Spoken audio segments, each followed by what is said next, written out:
Welcome back, it's me, Lou. I'm here for another action figure review. Alright, so I'm going to apologize in advance. We are not going to unbox this action figure. We're going to review it as is, mint in box. So I apologize for that. Mostly because this is a much older action figure, and also due to its age, this style of action figure can be kind of fragile. So I don't want to risk taking it out and accidentally breaking it. For me, this is more so about just keeping the thing mint in box and just displaying it as is. I'm a big fan of Alex Ross, the artist, who this action figure was designed after. And for me, this is such a beautiful piece because this also happens to be my favorite Wonder Woman figure ever, period. This came out in the early 2000s. And I actually do have this figure loose in my collection, but this is something I picked up at a toy show maybe 4 or 5 months ago. I was at the Kane County Toy Show, which is located outside of Chicago, Illinois. It's one of the largest toy shows in the country, and one of the vendors there had a lot of DC Direct action figures. Most of them were from the Kingdom Come wave. But the vendor had a couple from Justice, which we're looking at right here, and the prices were dirt cheap. And when I say dirt cheap, I'm saying like, maybe about $10 per figure. And for me, that was a steal. I think back in the day, these might have retailed for anywhere between maybe $15 to $20. And since this is my favorite Wonder Woman figure, I couldn't resist just buying it and having a mint in box one. The box art is stunning, to say the least. It has the Justice logo. If you've never read Justice League, it was a tabloid-sized comic book that was illustrated by Alex Ross. It's such a beautiful piece, and the format was very different too. It wasn't like your average comic book. They kind of did away with the panels and the word balloons. It was almost much more like an adult storybook that just happened to feature like the DC superheroes. His take on Wonder Woman is very iconic, very breathtaking. He really takes Diana and gives her, this sense of authority and presence that, no other artist really has done before. On the side, we have some of the other action figures. There's a Green Lantern, Plastic Man, an incredible Poison Ivy. This is definitely on my wish list. And of course, his take on the Joker. Again, this is another figure that's on my wish list. It's just amazing. Back in the day, it was kind of cool. They gave credit to the sculptor. This figure was sculpted by artist Tim Bruckner.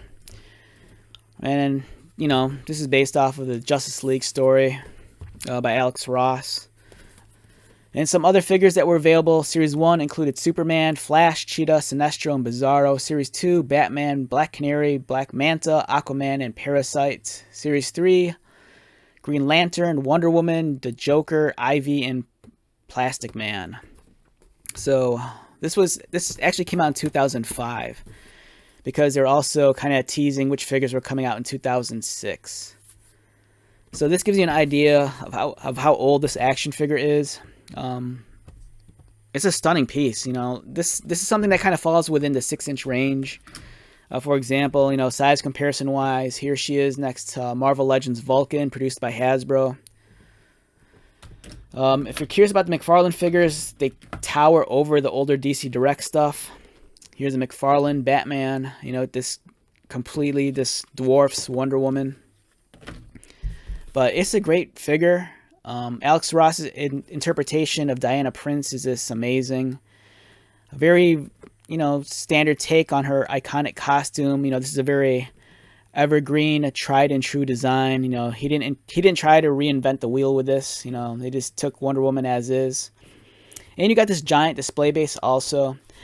Even though these figures do feature points of articulation, they're meant to be more so displayed than be played with. If you've ever handled any of the older DC Direct figures, you'll know that the quality control isn't the greatest, and sometimes it could be a little bit fragile. But overall, this is just something that I'm so happy to have in my collection. Like I said, this is probably my favorite Wonder Woman figure ever.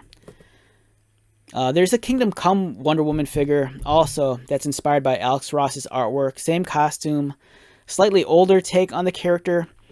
But the nice thing with this one is that this one's a little bit more articulated than the Kingdom Come figure. The Kingdom Come figure is actually much more of a miniature statue.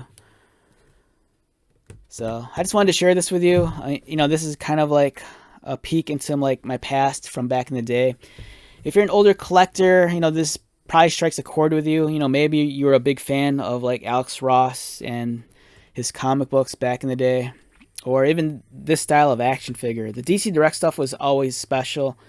It was always kind of like an event anytime they announced a new action figure, or if you ever saw one like at the comic book shop every Wednesday when the new books were put out.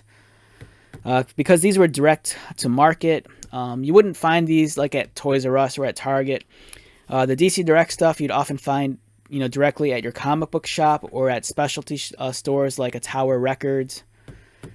So it was a very different day, you know, back in the early 2000s. You know, collecting comic books and toys, very different than it is now. You know, nowadays we're spoiled with like the internet and social media and like online retailers, where back in the day you had to like live next to a comic book shop if you wanted something like this, or order it online through like a, you know, mail away retailer.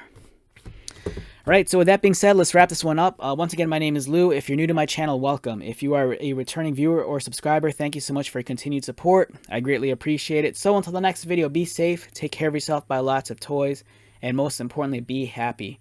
And I'll see you at the next one. All right, later.